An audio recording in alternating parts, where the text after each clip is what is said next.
السلام علیکم ناظرین، کرنٹ NN کے ساتھ میں ہوں عثمان سلطان۔ ملک کی تاریخ کو پہلی خاتون وزیر اعلیٰ بننے کے سفر میں مریم نواز کو کن مشکلات کا سامنا کرنا پڑا؟ کیپٹن ریٹائرڈ صفدر اور مریم نواز کی شادی کن حالات میں ہوئی؟ پہلا انٹریکشن کہاں ہوا؟ ان کے نام پر کتنی ملیں اور کتنی فیکٹریاں ہیں؟ مریم نواز نے کس کس ادارے سے تعلیم حاصل کی؟ کیا واقعی انہیں آرمی میڈیکل کالج سے نکالا گیا؟ آئیے آپ کو دلچسپ حقائق اس ویڈیو میں بتاتے ہیں۔ مریم نواز کے پردادا میاں محمد رمضان کے 7 صاحبزادے تھے۔ تقسیم ہند کے بعد 7 بھائی میاں محمد شفیع، میاں برکت علی، میاں عبدالعزیز، میاں محمد شریف، میاں محمد بشیر، میاں معراج دین اور میاں سراج دین نے مستقل سکونت کے لیے لاہور شہر کو اپنا مسکن بنایا۔ مریم نواز 28 اکتوبر 1973 کو لاہور میں پیدا ہوئیں۔ میاں محمد شریف مریم نواز کے دادا تھے۔ میاں شہباز شریف اور میاں عباس شریف ان کے چچا اور کوثر شریف ان کی پھپھو ہیں۔ مریم نواز کے نانا کا نام ڈاکٹر حفیظ اللہ بٹ تھا، جو اندرون لاہور کے رہائشی تھے۔ مریم نواز کی والدہ اپنے وقت کی رستم زماں غلام محمد بخش بٹ المعروف غامہ پہلوان کی نواسی تھی۔ نومنتخب وزیر اعلیٰ پنجاب نے اپنی ابتدائی تعلیم گڑھی شاہو سے حاصل کی اور انہیں ڈاکٹر بننے کا شوق تھا۔ وہ پہلے آرمی میڈیکل کالج راولپنڈی میں زیر تعلیم رہی، لیکن ناز نخرے والی Maryam Nawaz army medical college کے قواعد و ضوابط میں نہ ڈھل سکیں۔ کہا جاتا ہے کہ مریم نواز کو پاس کروانے کے لیے کالج انتظامیہ پر دباؤ ڈالا گیا، لیکن انتظامیہ کسی پریشر کو خاطر میں نہ لائی تھی۔ بعد ازاں وہ کچھ عرصے کے لیے لاہور کے قدیم میڈیکل کالج کنگ ایڈورڈ میں MBBS کی تعلیم حاصل کرتی رہیں، لیکن بدقسمتی سے اپنی ڈگری مکمل نہ کر سکی۔ مریم نواز کی جانب سے جمع کروائے گئے کاغذات نامزدگی کے مطابق انہوں نے پنجاب یونیورسٹی سے انگلش لٹریچر میں ماسٹر کر رکھا ہے۔ مریم نواز کو یہ اعزاز حاصل ہے کہ ان کے والد، والدہ اور دونوں چچا قومی اسمبلی کے رکن رہ چکے ہیں۔ نواز شریف 3 مرتبہ وزارت عظمیٰ کے مسند پر براجمان رہے، جبکہ شہباز شریف دوسری بار وزیر اعظم کی کرسی پر براجمان ہونے کے لیے تیار ہیں۔ مریم نواز کی والدہ کلثوم نواز 3 بار پاکستان کی خاتون اول رہیں۔ مریم نواز کے والد اور چچا مدرسے سے زیور تعلیم سے آراستہ ہوتے رہے۔ نواز شریف کے چھوٹے بھائی میاں عباس شریف حافظ قرآن تھے۔ مریم نواز کے بھتیجے زید حسین بھی حافظ قرآن ہیں۔ عباس شریف کی بیٹی سائرہ عباس نواز شریف کے بیٹے حسین نواز کی اہلیہ ہیں۔ کہا جاتا ہے عباس شریف کے صاحبزادوں یوسف عباس اور عزیز عباس کے مریم نواز اور حمزہ شہباز کے ساتھ شدید اختلافات تھے۔ مریم نواز اور کیپٹن ریٹائرڈ صفدر کی شادی اور مبینہ افیئر سے متعلق بھی کی گئی کہانیاں زبان زد عام ہیں، لیکن سیاسی اختلافات کی بنیاد پر کسی کی ذات پر کیچڑ اچھالنا ہمارے اخلاقی اقدار کے خلاف ہے۔ عمران خان کے حامی مریم نواز پر اور نون لیگ کے حامی بانی PTI کی نجی زندگی سے متعلق کئی قصے کہانیاں بیان کرتے رہتے ہیں۔ رانا ثناء اللہ جب پیپلز پارٹی میں تھے تو وہ کلثوم نواز اور مریم نواز کے خلاف توہین آمیز جملے کسا کرتے تھے۔ سابق وزیر اعظم بے نظیر بھٹو نے خواتین کے خلاف کیچڑ اچھالنے پر رانا ثناء اللہ کو پارٹی سے نکال دیا تھا۔ اب وہی رانا ثناء اللہ مریم نواز کا دفاع کرتے نظر آتے ہیں۔ خیر یہ تو سیاست کا حصہ ہے۔ ہم بات کرتے ہیں کیپٹن ریٹائرڈ صفدر کی، جو اپنے منہ میاں مٹھو بنتے ہیں، خود بتاتے رہتے ہیں کہ میں جوانی میں دلکش شخصیت کا مالک تھا۔ جب آبائی شہر مانسہرہ یونیفارم پہن کر جاتا تو خواتین مجھے حسرت بری نگاہوں سے دیکھا کرتی تھی۔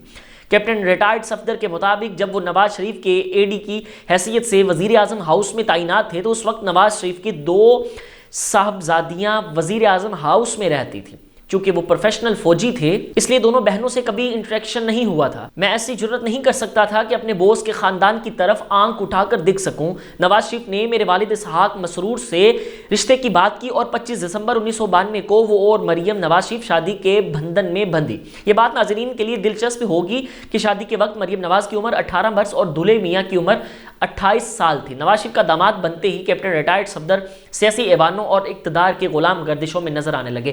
مریم نواز کے سسر محمد اسحاق مسرور مانسہرہ کے بارے میں کہا جاتا ہے کہ وہ اپنے علاقے کے جانے پہچانے شاعر تھے۔ 1965 کے صدارتی انتخابات میں محترمہ فاطمہ جناح ہزارہ ریجن کے دورے پر آئیں تو مریم نواز کی ساس حاجنہ بی بی فاطمہ جناح کی پولنگ ایجنٹ بنی تھی اور اس وقت 2 سالہ صفدر اپنی والدہ کی شفقت بھری گود میں تھے۔ کلثوم نواز کی طرح مریم نواز نے بھی شادی کے بعد اپنی تعلیم جاری رکھی۔ کلثوم نواز نے فلسفی میں مقالہ جات لکھے۔ جس طرح مریم نواز کے سسر شاعر تھے، ویسے ہی ڈاکٹر کلثوم نواز بھی شعر و شاعری سے شغف رکھتی تھی۔ شاعری اور ادب سے وابستگی رکھنے والی بیگم کلثوم نواز نواز نے جبر اور جمہوریت کے نام سے ایک کتاب بھی لکھی، جبکہ مریم نواز کے شوہر کیپٹن ریٹائرڈ صفدر بھی پردہ چاک کر دیا کہ نام سے کتاب تحریر کر چکے ہیں، لیکن یہ کتاب ابھی تک شائع نہ ہو سکی۔ اب بات کرتے ہیں نواز شریف کی سیاسی جانشین سمجھے جانے والی مریم نواز نے سیاست میں قدم کب رکھا، تو جناب وہ 2012 میں باقاعدہ طور پر سیاست میں آئے۔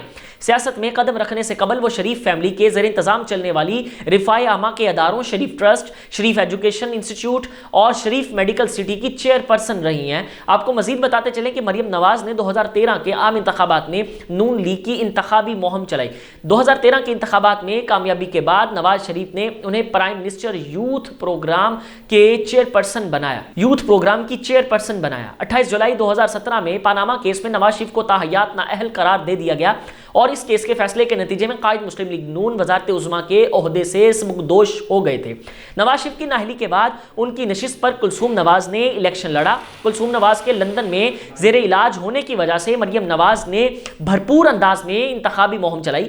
کلثوم نواز رکن قومی اسمبلی تو منتخب ہوئیں، لیکن انہیں حلف اٹھانے کی مہلت نہ ملی۔ مریم نواز 2018 کے انتخابات میں لاہور کے حلقے N127 سے انتخابی میدان میں اترنے کی خواہش مند تھی، لیکن پاناما کیس کے فیصلے کی وجہ سے انہیں اپنے والد کے ساتھ جیل میں قید و بند کی سزا کاٹنا پڑی۔ اب رہ گیا سوال کہ مریم نواز کتنی امیر ہیں، تو یہ بھی آپ کو معلومات فراہم کر دیتے ہیں کہ وہ کئی فیکٹریوں اور کمپنیوں کی آنر یا شراکت دار ہیں۔